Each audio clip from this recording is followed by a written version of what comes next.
problem of the dream. Okay. Okay, guys, I want to ask you about your dream. Before that, if you want to answer my question, please raise your hand first and state your name. Okay? Okay. The question is, why people dream? Like, was there no apa namanya warning or anything? Jangan answer. Apakah tidak ada apa-apa? Okay. Because my name is Niara. Why people glittering? Since they don't have self-aware about the environment. They don't care about the environment. So that's why. It's a good answer. Okay, thank you, Nia.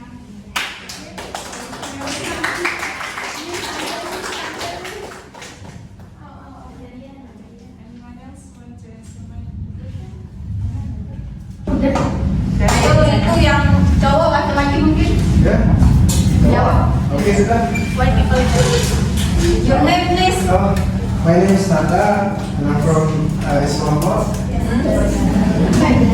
My answer, I think that people drink because they don't have awareness in their brains, same as Nia's. Okay, so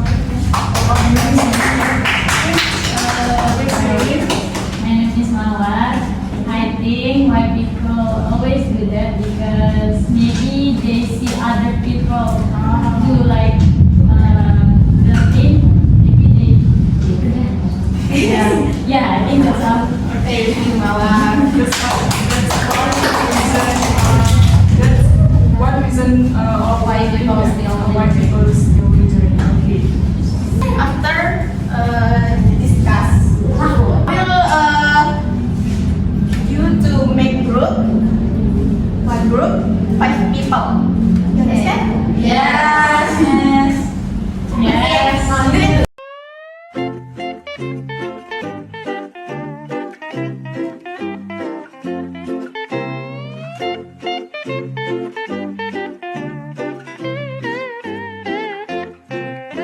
Okay, the next is I will give you some questions. You have to discuss with your group and find the solution.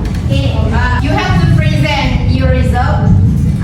Maybe I will give you 5 minutes. Enough Yes. to find this question.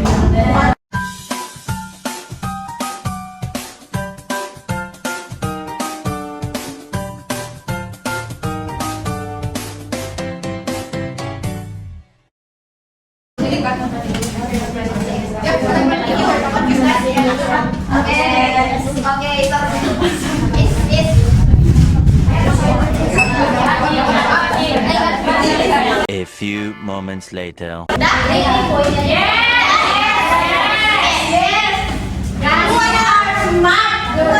Present result first. Yeah, first group. Okay. You can stand up. Introduce yourself first, okay? Okay, my name is Diva and I'm from the Hi, Okay, first, what do you think what the reason people littering is because they have less responsibility and self-awareness and because they are lazy to throw it straight to the trash. And the impact on the environment is polluting and landslide. It makes the fish die. And because the coral reefs where the fish live. And because can lead to reduce this habit is to strengthen the punishment, educate from child, and make a sign to not throw your trash. I guess it's the same. Give applause to Zipa. Who next?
or don't care about risk or industry. And what is the impact on the environment? The impact is first, animals can eat the trash or get stuck in it. And the second is filter can make water and so dirty with it. And the last question, what first can we make to reduce these habits? First, we can teach people, we can start with children to why littering is bad for environment, for society. That's all.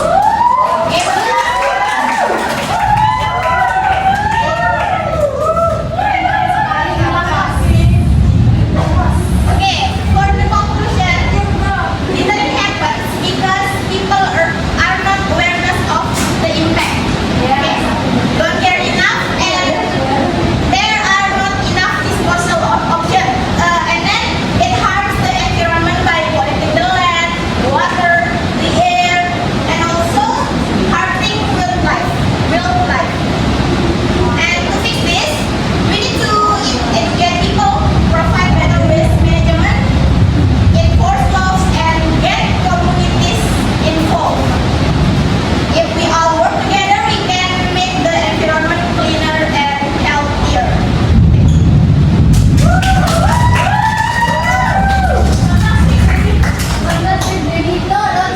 I think that's all for our lesson today. Thank you for your participation. See you next week. Assalamualaikum warahmatullahi wabarakatuh.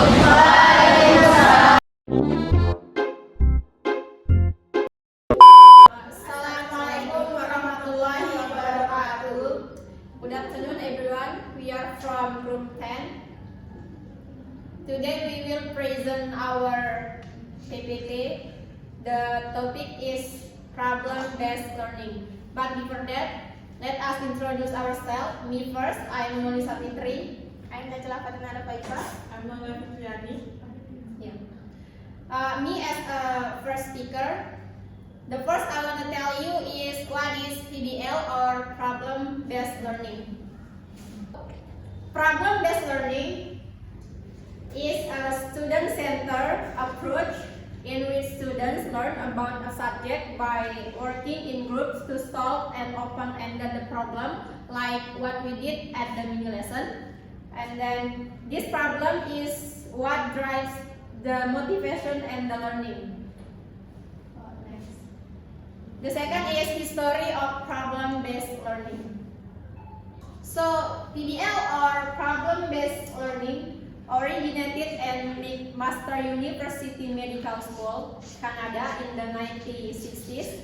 The term PBL was coined by Howard Barrows, a figure at McMaster University School of Medicine in 1974.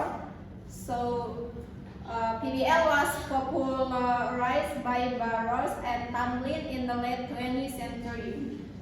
Problem-based learning didn't appear suddenly but had several precursors. There are three. First is the belief of John Dewey, who founded the experimental school at the University of Chicago that learning would be more interesting if students were actively involved in their own learning. The second is Jerome Bruner. That problems can be the starting point for learning to originate. The third is the case study method, pioneer at Harvard University in the 1960s of the previous century. So problem-based learning or PBL eventually evolved into three types, all of which share the same basic idea but have different goals. So the next material will be explained by my partner, Dajjala Fatinara Paipa. The next one is techniques of PBL. The first technique is problem orientation. This stage means the teacher will give student problems, and then the problem should be relevant to real world and challenging to encourage critical thinking. The second technique is student organization. This means students divided into group, and then the group will discuss and find solution to the given of the problem before. And the next is investigation. This stage means group conduct to research information about the problem. And the fourth is presenting work. After finding the solution, each group present their work to the classroom. And the last one is analysis and reflection. Student and teacher analyze the solution together and found the answer, and also compare the difference of the answer before. The next slide, please. The next slide about advantages of problem-based learning. The first advantages is increases critical thinking. As we know, PBL encourages students to analyze, evaluate, and research information, and also this improving critical thinking and problem-solving skills. The second advantages is encourages active learning. Encourages active learning means that students actively engage with subject matter, making the learning process more interactive. Number third is develops collaboration skills. This means PBL often involves group work, which is help students improve cooperation and also communication and with interpersonal skill. The fourth advantages is encourages independent learning. This means students are encouraged to take responsibility for their own learning, and this develop independent skills. 5 advantages is increases motivation. Usually, problem-based learning is centered on real-world problems, and the student may feel that the content is more relevant and interesting, which can increase motivation. The next slide, please. Okay, the next slide is about disadvantages. The first disadvantages of PBL is requires long time. As we know before, the research, the discussion, and problem-solving process can take longer time, which can be limit the scope of curriculum. The second disadvantages is difficult to manage. PBL involves a lot of group and a lot of students, and this meaning managing students can be challenging. The third is required good facilitation. Teachers need to be highly skilled in guiding discussion and also managing group dynamics without directly providing answers. Okay. The next one is uneven participation. This means in a group setting, some students may dominate the discussion, right? But while others may contribute less, and this can lead the uneven participation. The 5 disadvantages is assessment challenges. Designing effective assessment to evaluate critical thinking, problem solving, and also group collaboration maybe can little tricky to make assessment. Okay, that's all for me. The next material will be explained by Laila Fitriani. Time is yours. Okay, thank you for the time. Next, I will explain each role of the teacher and the student according to the PBL method. First, teacher role as a facilitator. The teacher acts as a facilitator who helps students identify problems and find solutions. Rather than providing direct answers, the teacher guides the student thinking process. And the second is as a problem provider. The teacher provides the problem that is the focus of the learning activity. The problems provided should be relevant, contextual, and challenging. This encourages students to solve them using critical thinking and collaborate with their friends. And the third is as motivator. The teacher helps motivate students to keep trying and not give up when solving problems. And the teacher can give positive feedback to keep students studying excited about learning and motivate students like they can do it. And student goals. First, independent learners. Students are in charge of their own learning. They need to find information, figure out what they already know, and learn what they need to understand next, all by themselves. And the second is collaborators. Students work together in groups, sharing ideas and discussing to solve the problem. They need to learn how to divide tasks and respect each person's opinion in the group. And the third is problem solvers. The main goal for students is to become good solvers. They are expected to use their thinking skills to find solution to the problem given by the teacher. Enough for me, guys. Okay, the last is conclusion. So, PBL or problem-based learning is a student-centered approach that enhances critical thinking and collaboration through real-world problem solving, originating from key educational theories. It fosters independent learning and motivation. Despite its advantages such as skill development, PBL presents challenges like time management and assessment. Effective facilitation by teacher is essential for student success in this model. Okay, maybe that's all from Group 10 or from us. Thank you for your attention. Guys, don't forget to watch this video. If you have any question, you can comment from YouTube e-class because we will post this video to YouTube e-class. Don't forget to like, comment, and share. Bye-bye. Thank you. Thank you and Assalamualaikum warahmatullahi wabarakatuh. Bye.